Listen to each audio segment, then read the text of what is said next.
High साथीहरू, यहाँहरूलाई स्वागत छ मेरो भान्सामा। म चाहिँ आज कर्कलो बनाउन गइरहेको छु। मेरो आफ्नै करेसा बारीको कर्कलो हो।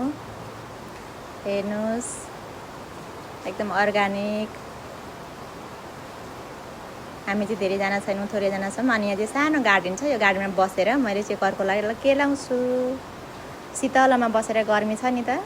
ल हेर, मेरो कर्कलो पकाउने तरिका: कुकर राख्ने, केलाएर रेडी भइसकेको कर्कलोलाई कुकरमा राख्ने, अनि नुन राख्ने, बेसार राख्ने, अनि थोरै मैले एउटा ढिँडो खोर्सानी राखेँ, अनि टमाटर पनि राखेँ। 4वटा दाना मैले टमाटर राख्छु। यति गरेपछि यसलाई चाहिँ अमिलो मिसाउनु पर्दैन साथीहरू।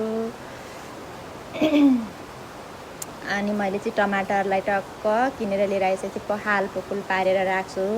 अनि यसलाई सिटी लगाइदिने, थोरै पानी राखेर अलिकति, अनि सिटी लगाउने। अनि यता मैले कराई बसालेँ, त्यसमा चाहिँ मैले खोर्सानी, अनि जिरा धनियाँ पड्काएँ। त्यो सिटी लागेको कर्कलोलाई यसमा चाहिँ झान्ने।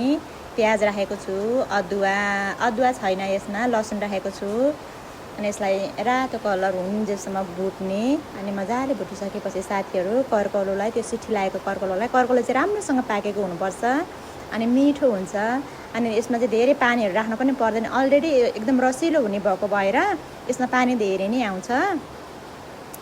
अनि त्यसपछि धेरैजनाले कर्कलोहरू खानु हुँदैन, रुचाउनु हुँदैन, तर कर्कलोमा आइरन अनि फाइबर प्रशस्त मात्रामा पाइन्छ। यहाँले सर्च गरेर पनि हेर्न सक्नुहुन्छ। खानालाई स्वास्थ्यको लागि एकदम राम्रो हुन्छ। अझ फलामको कराईमा पकाउँदा पनि ठिक हुने हो, तर मैले चाहिँ स्टिलको कराईमा पकाएको छु साथीहरू। यतिको भयो। आफ्नो किचनमा बसेर आफ्नो किचनको रानी महारानी सम्झिँदै खानेकुरा पकाउँदै। मेरो चाहिँ सानो छोरालाई असाध्यै मनपर्छ यो कर्कलो, मेरो सानो बाबुलाई, अनि मलाई पनि त्यत्तिकै मनपर्छ। अनि हाम्रो सरलाई, उहाँलाई अलिकति त्यति धेरै मन पर्दैन, ठिकै लाग्छ। गाउँको मान्छेले खासै योलाई खानालाई रुचाउनु हुँदैन।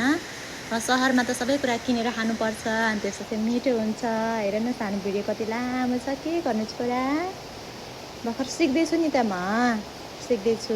तिमीले सिकाउँदैछौ हो कि नि सानो भन त हो होइन। यो चाहिँ मेरो सबै मेरो सानो छोरालाई जान्छ। सानो छोराले मलाई सपोर्ट गरेको छ। उहाँको नाम चाहिँ के हो अरे? हजुरको नाम? मेरो नाम मिस्टर आर्जन मैनाली। मिस्टर आर्जन मैनाली हो। उसले चाहिँ मलाई साथ सपोर्ट, यो गर्नुपर्छ मामु, यो गर्नुपर्छ, त्यो गर्नुपर्छ भने सपोर्ट गर्छ। त्यो चाहिँ मेरो मुटुको ढुकढुकी हो क्या। म उसको लागि मिठो मिठो, यसले राम्रोसँग खानेकुरा खाइने भएको भएर पनि यति जाँगर पर्छ मलाई खाना पकाउनलाई। कर्कलो कस्तो लाग्छ सानोलाई? मेरो फेभरेटै कर्कलो हो। फेभरेटै कर्कलो हो। अब यो चाहिँ रेडी भइसकेको छ। म सिटी लगाएको कर्कलोलाई यसमा राख्छु। हेर्नुहोस् कस्तो राम्रो भयो। अब यसलाई चलाउँछु, एकछिन चलाउँछु। यसमा केही राख्न परेन, सबै कुरा अघि नै सिटी लाउने बेलामा गइसकेको छ, त्यही भएर। हेर्नुहोस् त साथीहरू, रेडी भयो अब यो खानको लागि।